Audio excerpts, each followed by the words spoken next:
बन्धुसखत्वमेव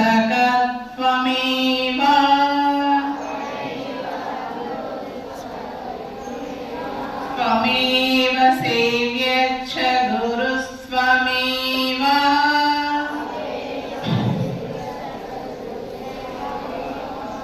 त्वमेव सर्वं मम देवदेव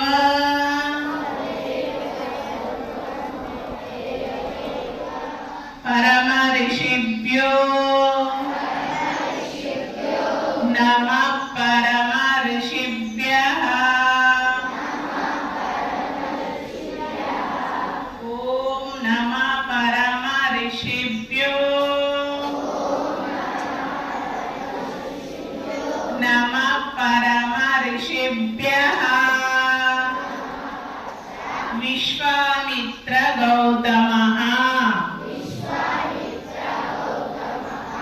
जमदग्नि वसिष्ठश्च सप्तैते ऋषि सत्तमा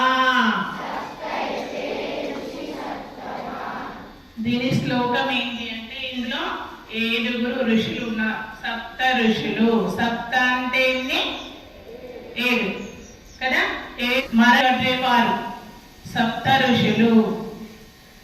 మహర్షులు వేదాలకు పురాణాలకు మార్గదర్శకులు ఈ సప్త ఋషులు.